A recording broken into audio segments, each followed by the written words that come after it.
పూర్వ విద్యార్థుల ఆత్మీయ సమ్మేళనానికి శ్రీకారం చుట్టారు. ఈ కార్యక్రమానికి విచ్చేసిన మల్లికార్జునరావు గారు, అలాగే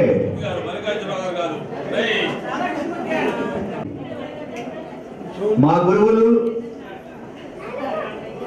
మమ్మల్ని ఎంతో చక్కగా తీర్చిదిద్ది ఈనాడు మా యొక్క అభ్యున్నతికి కృషి చేసి ఆ రోజు మాకు బీజాక్షరాలు రాసి మేము ఇంత ఉన్నతికి రావడానికి మాకెంతో ఆ రోజున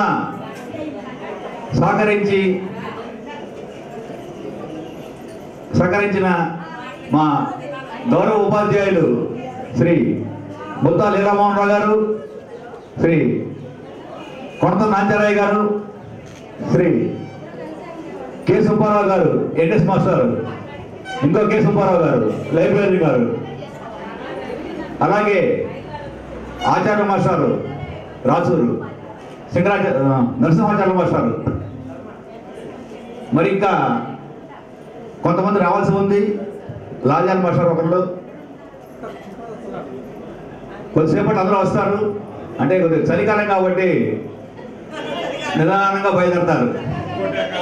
అది కాకుండా ఈ రోజున ముక్కోటి ఏకాదశి పర్వదినం కాబట్టి కొద్దిగా ఇంట్లో కొంతమందికి పూజా కార్యక్రమాలు ఉంటాయి, దేవాలయ సందర్శన ఉంటుంది.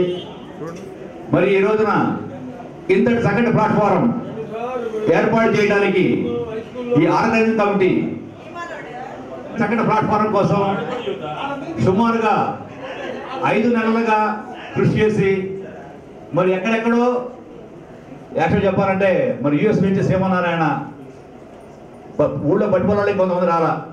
వాడు మరి అక్కడి నుంచి సుమారుగా వారం కింద బయలుదేరి ఇక్కడికి వచ్చాడు. మరి ఎంత ఆప్యాయత, మరి మనం కలుసుకుంటున్నామంటే ఎంత సంతోషం. మరి ఎక్కడ హైదరాబాద్లో ఉన్నారు, పూణేలో ఉన్నారు, చండీగఢ్లో ఉన్నారు, జార్ఖండ్లో ఉన్నారు. కానీ ఊళ్ళో కూడా కొంతమందికి రాలా. అందరూ వస్తే బాగుండేది, నిదానంగా వస్తారు. మరి ఈ కార్యక్రమానికి ఏర్పాటు చేయడానికి ఈ ఆర్గనైజింగ్ కమిటీ బొలిశెట్టి వెంకటేశ్వర గారు పిడుగురాళ్ళ గారు అనకూడదేమో, నేను 6-7 కొండలు పట్టిపురోలు, టి రమేష్ బాబు అంటే నేను, తూనుకుంట సురేష్ బాబు, మధుర నారాయణ మాస్టారు, పిఎన్పి శర్మ, డికేవి మురళీకృష్ణ, తూడు విద్యాసాగర్, వీళ్ళందరూ కూడా ఎంత పట్టుబట్టి మన కార్యక్రమం చేయాల్సిందే అని చెప్పేసి అనుకోవడం. ఒక 5-6 సిట్టింగ్లు వేసి సుమారుగా 116 మంది దాకా ఉన్నారు మన బ్యాచ్లో. ఒక 7 కాలం చేశారు. 109 మందిలో సుమారుగా 95 మంది 96 మంది దాకా మనం పట్టుకోగలిగాం. కొంతమంది అర్థం దొరకలేదు. ఉన్నంత వరకు గ్యాదర్ చేసి అందరినీ ఎంతో ఆప్యాయంగా ఒకసారి పిలిచాం. వచ్చినందుకు మా యొక్క ధన్యవాదాలు. మరికొద్దిసేపట్లో ఈరోజు కార్యక్రమం ప్రారంభమవుతుంది.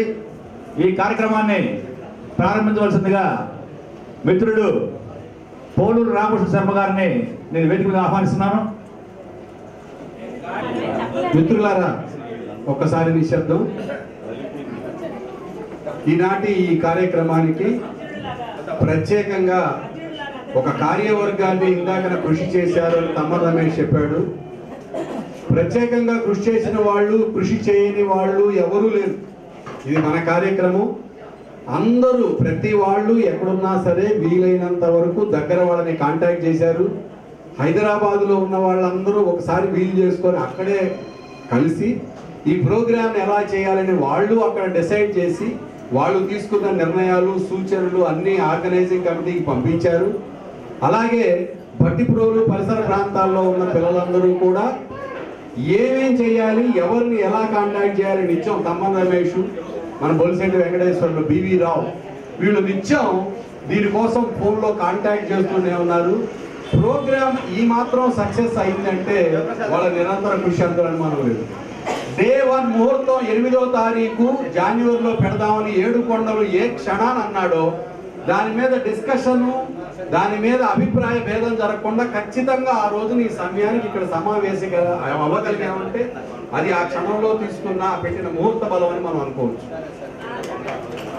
ఇది 38 సంవత్సరాల క్రితం ఇక్కడ మనం కలిసి మళ్ళీ ఇన్ని సంవత్సరాల తర్వాత రూపురేఖలు మారిపోయి జీవితాల్లో వివిధ అంతస్తుల్లో, వివిధ ఉద్యోగాల్లో ఎన్నో కష్టాలు, సుఖాలు, ఒడిదుడుకులు కోర్చి పిల్లల్ని కని పెంచి పెద్ద చేసుకొని వాళ్ళు కొంతమంది పిల్లల్ని కని ఇక్కడ మళ్ళీ మనం కలుసుకొని సాయంత్రం దాకా పిల్లలు ఏం చేస్తున్నారు, మీరేం చేస్తున్నారు, ఎలా ఉన్నారు, అదే నీ బుగ్గ లోపలికి పోయి ఏంటి, అరే నీ జుట్టు ఊడిపోయింది ఏంటి, ఒరే నువ్వేంట్రా ఎంత నల్లబడిపోయావేంటి, నువ్వేంట్రా ఎంత పట్టు వచ్చింది ఏంటి అనుకుంటుంటే ఆ స్మృతులు ఎంత మధురంగా ఉన్నాయో, పొద్దున్న నుంచి తను ఎంత పులకరిస్తుందో ప్రత్యక్షంగా మనందరం అనుభవిస్తూ ఉన్నాం.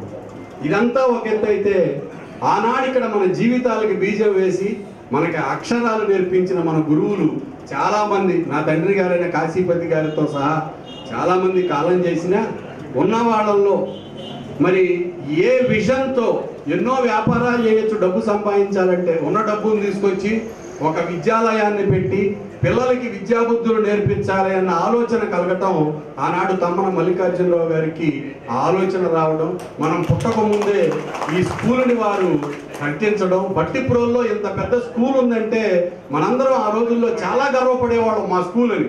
ఇంత పెద్ద స్కూల్ ఈ చుట్టుపక్కల ఎక్కడా ఉండేది కాదు. చాలా అందంగా ఇంత పెద్ద గ్రౌండ్తో చక్కగా అద్భుతంగా చివరి తుపాకీ శబ్దాలతో సంవత్సరానికి ఒకసారి ఎన్సీసీ పిల్లలందరం ఇంత అద్భుతమైన మన ఈ ప్రాంగణంలో మనం అనుభవించిన ఆ రోజులన్నీ ఇప్పుడు చూసుకుంటా ఉంటే చాలా కాలం తర్వాత తల్లిని కలిసి తల్లి చేతుల్ని స్పృశించిన భావన కలుగుతూ ఉంది. ఇది ఒక అద్భుతమైన ఫీలింగ్ నిజం చెప్పాలి. తర్వాత అప్పుడు కొట్టినా తిట్టినా జుట్టు పట్టుకొని వచ్చి దండించిన ఒక్క దెబ్బ నాంచారయ్య గారు కొడితే 10 రోజులు గుర్తుంది. అమ్మ పలికిస్తారని లీలామోహన్ రావు గారు వస్తూ ఉండగానే ఎన్నిసార్లు తెలియకుండా అల్పాచమానం జరిగిపోయిందో మనకు తెలుసు.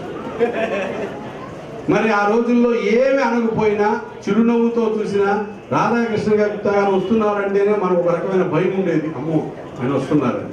మాస్టర్లు కూడా ఆ రోజుల్లో ఆయనకి ఎంతో గౌరవం ఇచ్చేవారు, ఆయన కూడా ఎంతో ప్రేమగా ఉండేవాళ్ళు. ఈ ఊర్లో వచ్చి మా నాన్నగారు పనిచేయడానికి కారణం వారే తీసుకొచ్చారు, వారిది మా ఊరే కాబట్టి రావయ్య కాశీపతి మా స్కూల్లో పనిచేయద్దు అంటే వచ్చి ఇక్కడ పనిచేస్తున్నాను అని మా నాన్నగారు అనేక సార్లు చెప్పారు. అందుకని అప్పుడున్న గురువుల్లో లీలామోహన్ రావు గారు, నాంచారయ్య గారు, సుబ్బారావు గారు, ఎన్డిఎస్ మాస్టారు వీళ్ళందరూ, అలాగే అప్పుడు కాదు ప్రపంచానికి సునామీని పరిచయం చేసిన బ్యాచ్. ఉప్పెన వచ్చింది, ఉప్పెన అంటే ఏంటో తెలియదు అప్పుడు దాకా. ఆ తర్వాత ఆ పేరు చెప్పి ఎంత భయం పెట్టారో అది ఒక అడ్జెక్టివ్ అయిపోయింది తెలుగులో.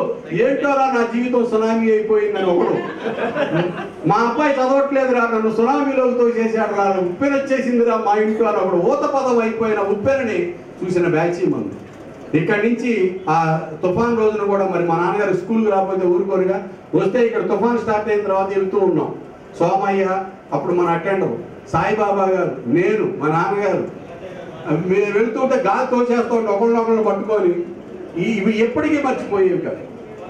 కాకపోతే ఈ వేదిక మీద నుంచి ఇలా మనం చూసుకోవడం కానీ కింద ఒకళ్ళొకళ్ళని ఆహ్వానించుకోవటం, అభిమానం, ఆప్యాయత, ఈ చిన్నపిల్లలు అయిపోయాం అనుకోండి. ఈరోజు మళ్ళీ ఝాన్సీ వచ్చి ఏంటి పోజు కొడుతున్నాం అన్నదాకా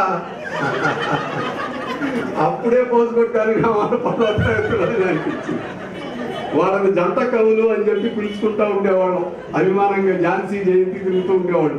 లీలామోహన్ రావు గారికి వారిద్దరంటే ప్రత్యేకమైన అభిమానం. మనందరికంటే 2 తెలుగు అక్షరాలు ఎక్కువ నేర్పించారు వారికి. వాళ్ళ చేత డ్రామా వేయించడం, ఝాన్సీతో మాట్లాడదామంటే సూర్యనారాయణ మాస్టర్ కడతారేమో అని భయం మనకి.